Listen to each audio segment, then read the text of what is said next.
ఎవరు ఎన్నైనా అనుకోనివ్వండి, మేం డిసెంబర్ 6న రావడం పక్కా అని గట్టిగా చెప్పేశారు మేకర్స్. అప్పటి నుండి పుష్ప 2 మీద హైప్ మరింత పెరిగింది. ఇప్పుడు దాన్ని డబుల్ ట్రిపుల్ చేసే మాటలు వినిపిస్తున్నాయి ఇండస్ట్రీలో. ఇంతకీ పుష్ప 2 ఓటీటీ రైట్స్ ఎంత పలికాయో తెలుసా? మాట్లాడుకుందాం వచ్చేయండి.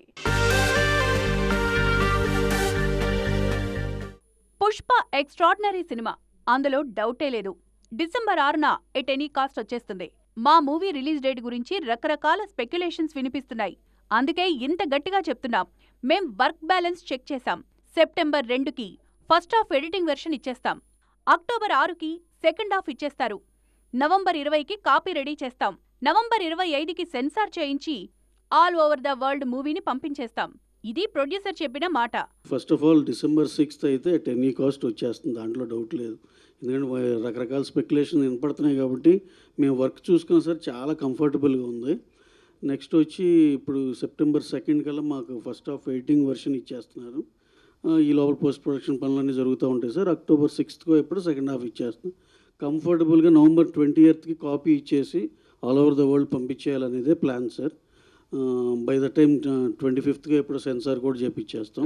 పుష్ప 2లో రిలీజ్ చేయాల్సినవి ఇంకా 2 పాటలున్నాయి. వాటిలో ఒకటి సెప్టెంబర్లో, ఇంకోటి అక్టోబర్లో విడుదలవుతాయి. మూవీకి ప్రీమియర్లు కూడా ప్లాన్ చేస్తున్నారు నిర్మాతలు. ఇదంతా సరే, బిజినెస్ ఎంతవరకు వచ్చిందనేవారు లేకపోలేదు. అలాంటి వాళ్ల కోసమే వైరల్ అవుతోన్న వార్త, ఓ ఓటీటీ సంస్థ పుష్ప 2కి 270 కోట్లు ఆఫర్ చేసిందన్నది. ఆల్రెడీ హిందీ బిజినెస్ 200 కోట్లకు పైగా చేసిందన్నది వైరల్ టాపిక్. ఇంత హైప్ ఉంది కాబట్టి ప్రోడక్ట్ ని 1-2 సార్లు చెక్ చేసుకుంటున్నారు సుకుమార్. సెప్టెంబర్ 3 నుంచి ఫాహద్ ఫాజిల్ షూట్లో జాయిన్ అవుతున్నారు. బ్యాలెన్స్ ని త్వరగా కంప్లీట్ చేసేసి పోస్ట్ ప్రొడక్షన్ పనుల్లో ఇన్వాల్వ్ కావాలనుకుంటున్నారు సుకుమార్.